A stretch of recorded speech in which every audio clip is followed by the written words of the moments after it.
Normally, this is where we go real golf nerd, and I explain all the technology and fascinating things behind it, but I'm not very good at that, I found in these videos. So rather than doing it myself, I'm going to throw it over to the man, the myth, okay, fine, the legend, Chris Koske. Oh.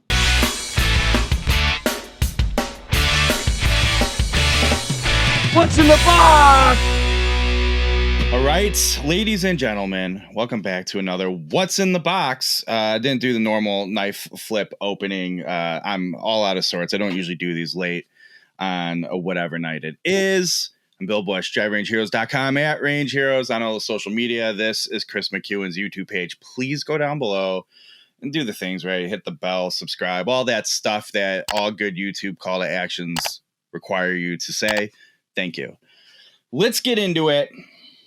Got a fun box I've been sitting on for a little bit, but you know that logo. It's very exciting. It's a tough one. I love these guys. Edel Golf.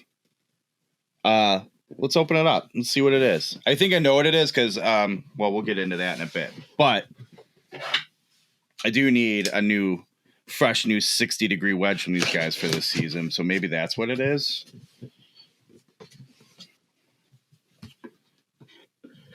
Maybe I'll get real lucky and they'll watch it and go, oh, you need a 60-degree wedge? Don't worry, we know a guy. All right, it's not a 60-degree wedge, but this is a lot of box for this little space I'm in. There, it's close. Jesus Christ. All What's in the Box videos go this way. I've opened golf bags in here. It's gone easier than this. Anyway, the new, I've seen them coming out, and I finally get to open mine. The new Edel SMS Irons. Normally, this is where we go real golf nerd, and I explain all the technology and fascinating things behind it, but I'm not very good at that, I found in these videos. So rather than doing it myself, I'm going to throw it over to the man, the myth, okay, fine, the legend, Chris Koske. Oh. Maybe that's, maybe he's a little cocky. I don't know. Chris Koske of Edel Golf to tell us more about the Edel SMS Irons.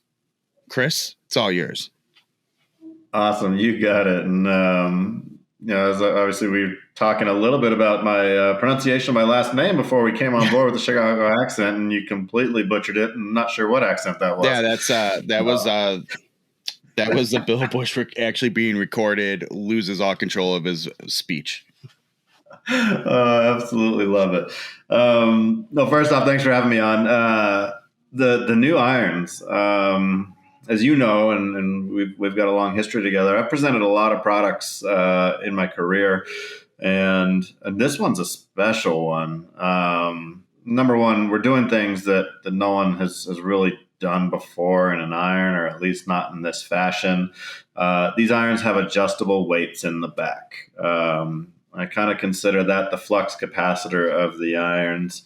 And it's funny because it generates a lot of discussion about what do those things do. And people will talk about other irons that have had weights in them in the past, but largely those have been for swing weight purposes, movable by the manufacturer, but not with the power of the consumer in mind. So what we're able to do is essentially 3 irons in one. We've got 3 different weights in there. Stock comes with 2 2-gram weights and 1 8-gram weight. And we can move that 8-gram weight, that's the heaviest one, to the most advantageous part of the club. And what does that mean? If you think about any iron that you've ever had success with in your life, it usually has some very similar attributes. People who tend to be strong grip or pickers of the ball would typically have had success with longer blade length irons or high toe irons or short hosel irons. You think pings, you think Callaway X12, X14s. I always go back to, it's a funny story. If you look at Annika, Colin Montgomery, Rocco Mediate, they all played Callaway cavity back irons that had very short hosels on them. Now, they didn't need the forgiveness of a cavity back iron. They're some of the best ball strikers that we've ever seen. but the way they deliver the golf club, they need something that's a little toe heavy. And we've seen that vice versa. People who tend to be a little bit steeper need something that's a little heel heavy. And so just by going through a simple test of 3 to 5 shots in each location, we can really determine where that weight is best suited and fit the iron to their swing. So 3 irons in 1 is pretty special.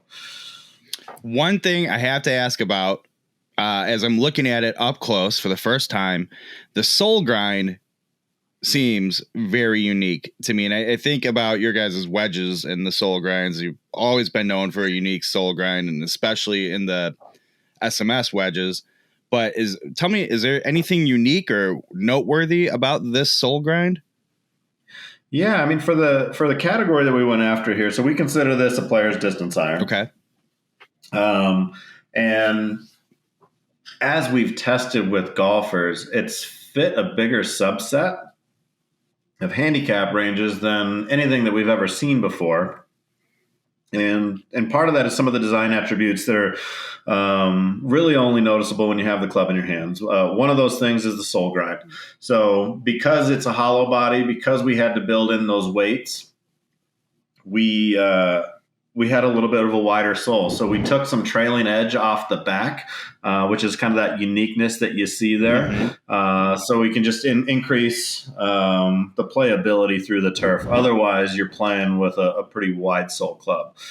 One of the other attributes that makes it a little bit more of a player style club, or that, a plus handicap even could play, is it doesn't have a lot of offset. And when you look down at it, much less offset than anything in its category. But offset is put into play for 2 reasons, typically. It's to allow an extra split second for somebody to close the club face who typically slices the ball, or to move CG down and back so that they can launch it higher. Because of our weights, we can move the weight to the heel if people need to close the face a little faster, and vice versa. So we don't really need the offset to get those same performance attributes. So those are really the 2 things that, and you honed in on it really quickly with the sole, but those 2 things really give us that wide variety of players that can fit into this iron. So one last question before I think we can wrap up this what's in the box. So being familiar with the movable weight system from the wedges again, are people, but I'm thinking about how it applies. Let's go back to the wedges. For me, it was noticeable in sort of feel and optimal, like this is clearly how I hit the ball the best with the wedge. It wasn't even so much like flight changing and whatnot. It was just sort of that just precision, everything clicking into that slot for you.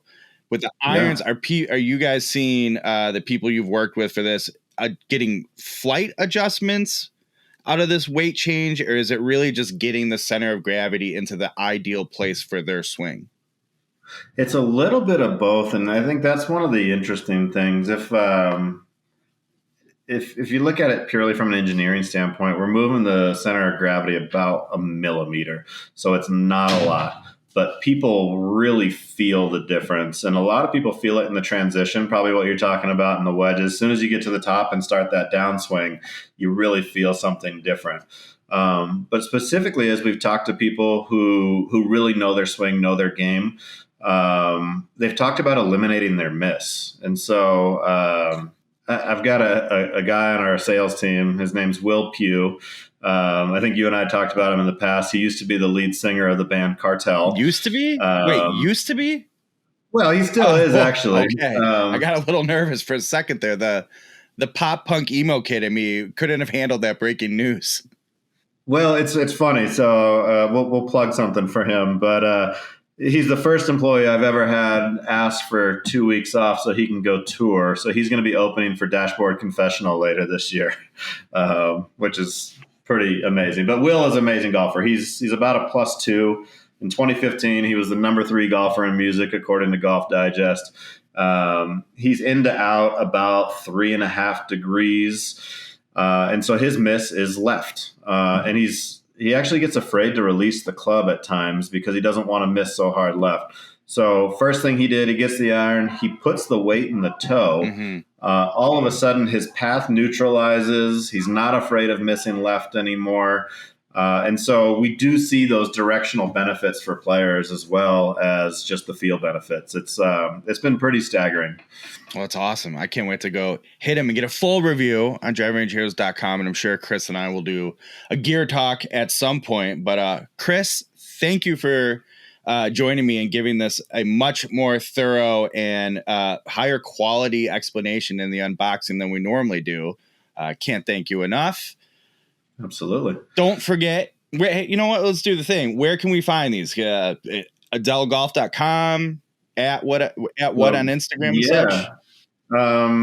We will be shipping all of the fitting components out to fitters around the world.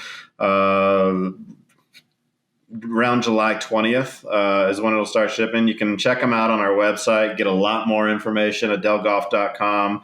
But we are in every Club Champion, every Golf Tech, and about 150 other accounts here in the U.S. So, it's much more easy to find Edel products than it used to be. We're doing some special things right now. Awesome. Well, go check that out. Don't forget to go down below, subscribe, hit the bell, do all the things. We'll have the gear talk coming for this soon. I'm Bill Bush. Thank you for joining us this week on another What's in the Box. We'll see you next time.